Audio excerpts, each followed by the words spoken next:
Winter আসলেই আমাদের কিন্তু হেয়ার ফল, ড্যান্ড্রফ, তারপরে চুল ড্রাই হয়ে যাওয়া, মাথা চুলকানো এই প্রবলেমগুলো খুব দেখা যায়।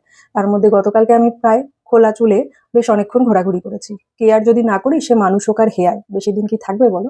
আজ একটা হেয়ার প্যাক অ্যাপ্লাই করবো। নেচার শিওরের অ্যালোভেরা পাউডার নিয়ে নিলাম, তার সাথে লেবুর রস, চায়ের লিকার আর একটা ডিম। এখানে ভালো করে প্যাকটাকে বানিয়ে নিয়েছি। আমি হাত দিয়েই চুলে অ্যাপ্লাই করে নেব। নেচার শিওরের অ্যালোভেরা পাউডারটা না সম্পূর্ণ আয়ুর্বেদিক পদ্ধতিতে তৈরি করা, এর মধ্যে কোনো কেমিক্যাল নেই।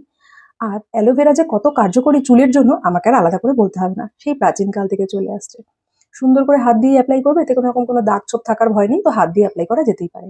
30 মিনিট ওয়েট করবো, মোটামুটি ড্রাই হয়ে আসলে যে কোনো মাইল্ড শ্যাম্পু বা কন্ডিশনার দিয়ে ধুয়ে নেবো। অ্যাপ্লাই করলে না বুঝতেই পারবে যে কতটা সফট গ্লেজি হয়ে যাচ্ছে, হেয়ার ফল কমে যাবে আর মাথা চুলকানো কিন্তু কমে যাবে।